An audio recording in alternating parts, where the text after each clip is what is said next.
Hello, welcome back to the channel. If you're new here, please like and subscribe if you like the content. So this was ADCC this last weekend, and there's one thing I want to cover today, and that was a defensive position that I ended up seeing for when somebody comes up around the waist. And I saw it a number of times, and people are getting really good at doing it. And I think it ties in really well into what I've been saying on my channel about what you have to watch out for if people come up to the waist. So most of these people prefer Uchi, but you could do Harai goshi, you could do which is what I prefer. And I understand we have the same problems in wrestling. If you throw somebody to their back, they want to get behind you. But Uchimata is a very good option if somebody comes up around the waist.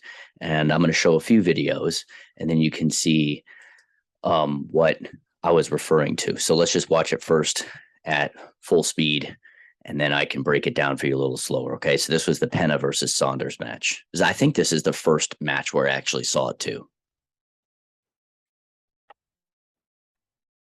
Okay, so he comes around the waist here, and then he gets hit hard with a whizzer Uchimata.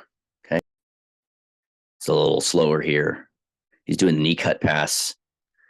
Pena comes up around a single, and then here he lets go comes to the waist, almost does a back trip, and then when he steps in the middle here, see, he's gonna whip him hard around, and then it's over.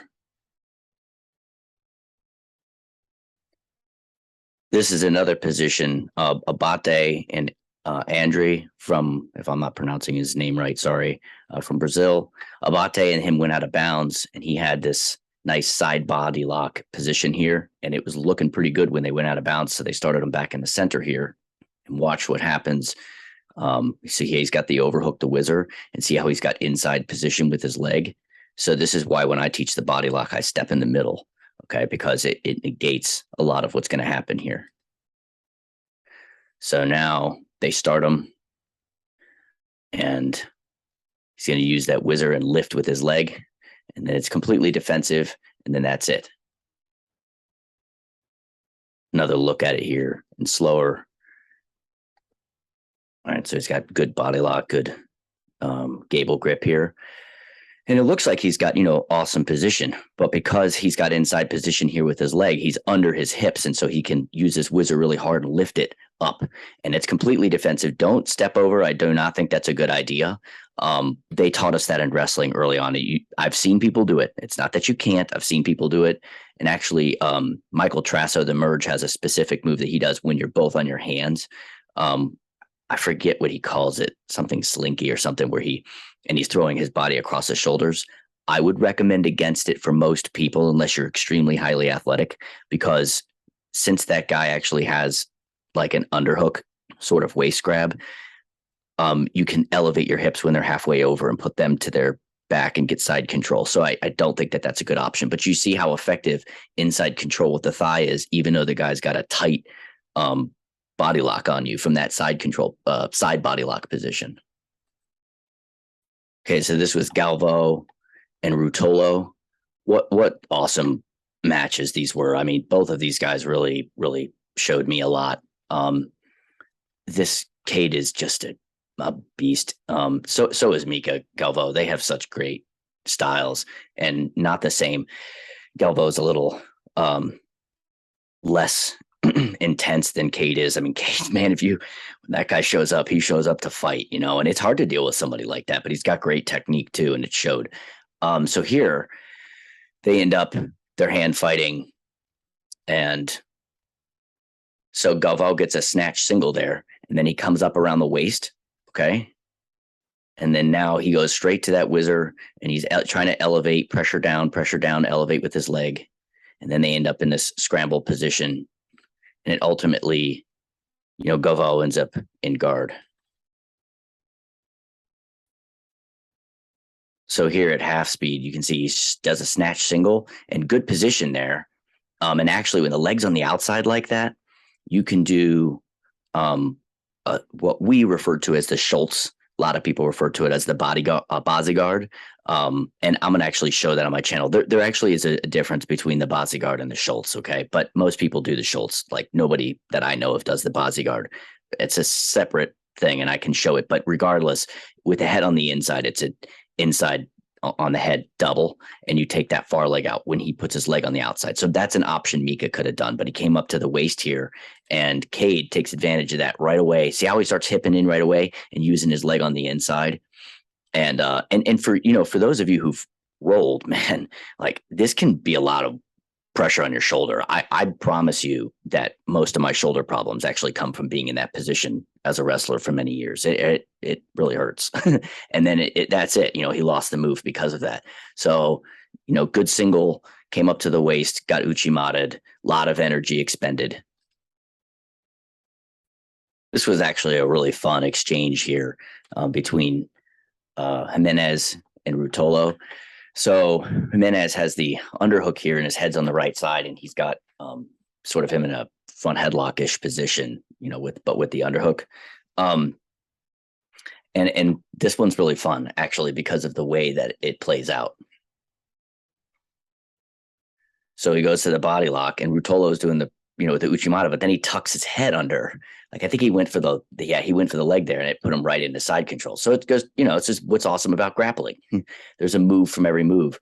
And as we all know, Cade went on to win a lot in a very dominant fashion. But any one of us who have been in this position know that this is tough to be in, right? And they were in the middle of a fight, but it was like, go to your, give up the back with the body lock, right? Jimenez is in a good position to take his back. Or in this case, he tried to roll through and gave up side control, but he was able to get out of it. He was able to work with it. That's what grappling is. That's what makes it so fun. All right, now here a little slower, right? So that was actually really cool. Do you see how he came to that from the underhook? Watch when Cade lifts his arm up, how he uses that underhook. And because his head's on the right side, so he's got proper head position. So he's got dominant position with his head. Like if Cade's head was over here, he wouldn't be able to do this. But because he's got Cade's head down and then his head is going to remain on this side, he's able to use that to take the back. It's a very traditional way of getting to that position in wrestling. And he does an excellent job of doing it. So watch, see how when he reached up, he reached for the body lock, and Cade right away really believes in his whizzer. So he went right to it like he should with the Uchi-mata leg in the middle there. Okay. And maybe you can see why so I'm not very tall. And I said this in my video number 1, okay, where I was talking about the wrestle up position when people come around the waist. I'm not very tall. Uchi-mata is not my go-to. And it's because I can't really get a good lift on people up in their waist. Like I have to bend down really far. And then if people are good, then what they can do with that body lock with the arm on the other side is like half Nelson me and take me to my back. And then they're in like awesome side control in wrestling a pinning situation. Okay. So there's reasons why I say what I say. I know people don't like Keisugatami. You don't have to use Keisugatami. That's fine. You can use this overhook. And for me, I would either want to go to his far ankle here with my hand, okay, or use my leg that's on the inside instead of doing Uchi-mata, go to the far leg, and it's more like Harayo Goshi. I just so happen to go Harayo Goshi is when you in a gi, where you would, it's sort of like a head and arm in wrestling, except you kick out the far leg at the height of the sweep, like when you've got all of his weight on this leg. So you can still do it with an overhook. Okay, I just don't get very much lift with the Uchi-mata. I'm short, as if you can't tell. And so, but, Cade is built for this. But see, when he rolls through, he gives him side control. So it's just something that you'd have to think about if you were doing this yourself.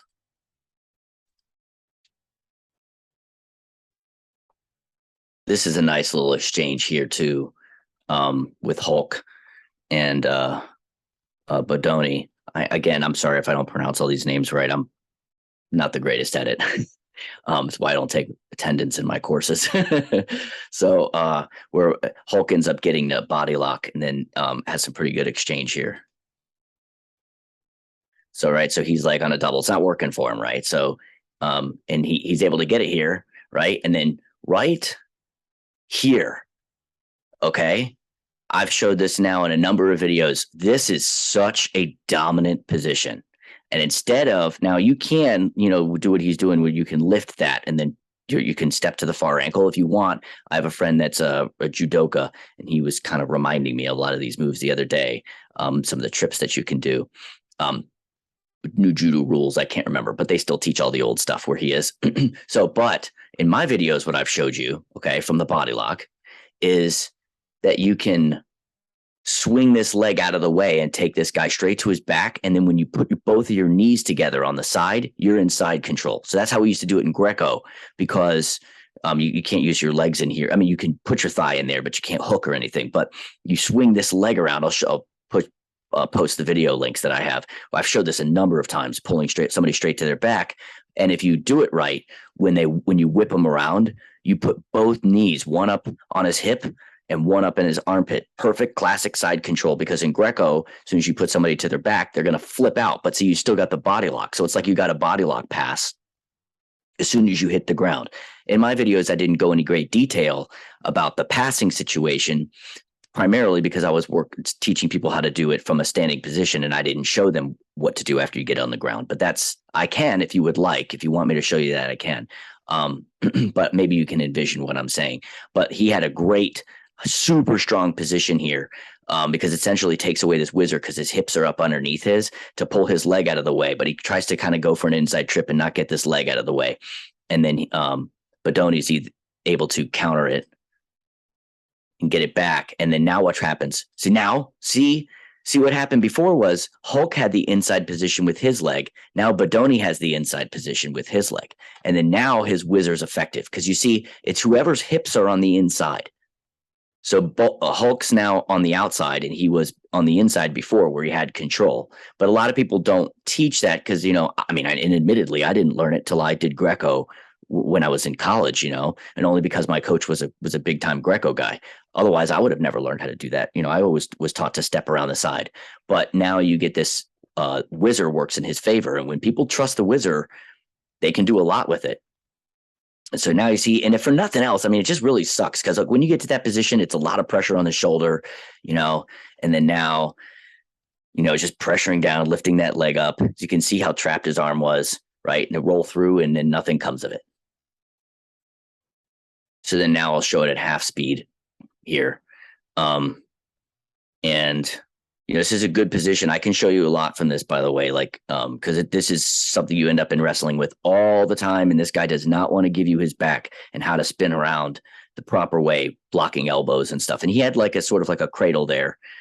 This guy's a beast, right? So he steps in. Watch when he steps in the middle, right? Here, that's when he was before he did the leg hook. If he had planted his foot on the ground, that was the most powerful position that he was in at that time. And then he went for a trip. Now he gets inside leg position, smash, and it's horrible on your shoulder. God, my shoulders are wrecked from all the years I wrestled. And a lot of times what people do is they end up, Hulk, would take this and cup his shoulder there. But essentially at that point, you've conceded the move. Then you have to come back to the front headlock sort of situation. And then that's over with. But what you can see is that from what appeared to be a really advantageous position from the side body lock ended up, resulting in no score and a lot of scrambling. And a lot of times that's a good thing if you're great at scrambling. But, when you get to this level, these guys are all super strong, super athletic, and great endurance. Oh my God, these guys have good endurance. I was really impressed with that throughout the tournament. Then, you have to try to give yourself positional advantage to where things work when you are tired, when you are sweaty. And that's why I prefer to step in the middle, only because, when you are exhausted and you need a takedown to win, it works for people who aren't necessarily as athletic. And that's how I used to coach people, was moves that work for everybody, not people who are just super athletic. So I just wanted to come back here because this is a really advantageous position, and it's not that common for a lot of wrestlers to learn this unless they do Greco. Okay. So when I'm teaching this position on my channel, it's because I learned it from one of the best coaches in the world. Okay. And Andy Saris was just such a great Greco guy. And I didn't learn Greco till I went to college, even though I started off doing international wrestling styles when I was a kid. It was freestyle. I never did get into Greco until I went to college. And it's actually why I chose to go work with Andy, because he was, head coach of the world team. And I knew that he knew international wrestling. And so this was one major take that I got from Andy, was this body lock position from inside control here. And you'll see more of it. Because like in judo, you actually get to this position too, and people are fighting for inside thigh control because they don't want to get Uchi-mata'd. So you can see the power of the whizzer and the Uchi-mata when the person steps on the side. Okay, like I showed in a number of these clips here. That's why I wanted to show it. Okay, and it's not that it doesn't work. Okay, it's not that the side body lock doesn't work. I want people to understand that I know that, and I know that you can't always help going into the side body lock. Okay, I'm aware of those things. I'm just trying to help to teach people who, if you get to a side body lock position, it requires a lot of energy to bring somebody to the mat. You either have to lift them right away or take them straight backwards. And if they're bent over at the waist, well, the first part of that's done. And now you got to worry about his Uchi-mata. And if he is bent over at the waist, by the way, so let's say you were in the side body lock position, you can still get this inside thigh position, okay, and run them over if they're on their hands. Like if they're bent over at the waist and they're really trying to crank the Uchi-mata, you try to regain inside thigh control, and then you can actually take them to their back and side control because you're already on the inside. Okay. And if you want, that's something else I can show you on my channel. So once I learned how to control people from this position, I opted to go to it as a coach and as a athlete, because when you're really tired and you need a takedown, that's when you need to use moves that don't require so much energy. Like if I'm on a side body lock, I have to lift him to bring him to the mat. But if I step to the inside, like the Greco way, then I can whip my leg around and bring him to his back, like I've shown on a number of my videos. Okay. It just takes away this guy's whizzer control. Okay. But like I said, like I've said before, wrestling's wrestling. It happens, and then you have to know what to do with it. But that's what makes wrestling so great, is there is no position that's better than any position at all times. It's like if you had good side body lock control and you started the lift and you got his feet off the ground, heck yeah, finish it. But if you're having difficulty like lifting him and you feel like he's going to try to Uchi-mata you, then, get inside thigh control and bring him to his back and side control. Inside thigh position, and swing this leg around and bring him to his back. And then you put your knees real close together, one in his hip and the other one in his armpit. And you've got crazy good side control with a body lock. And that's how you finish it in Greco-Roman. I didn't show it on my channel just because, I'm not teaching jujitsu necessarily on my channel. I'm teaching wrestling. There's way better jujitsu guys out there than me. And because I'm not a black belt in jujitsu, I'm not. And because even if I was a black belt in jiu-jitsu, who am I competing out there against? You know what I mean? To show you jiu-jitsu. But in terms of wrestling, I got a lot of wrestling knowledge and had really good coaches. So that's what I'm trying to bring to you. But if you want me to show what I would do off the takedown, I can include those things from now on, if that's something that you want to see. Subscribe, and leave some comments if that's something that you want to see. And if you saw something else there and you want me to cover it, let me know. Because there was a lot of really good grappling out there for ADCC. It was really exciting. And until next time, I appreciate you plugging in. And until next time, we'll see you later.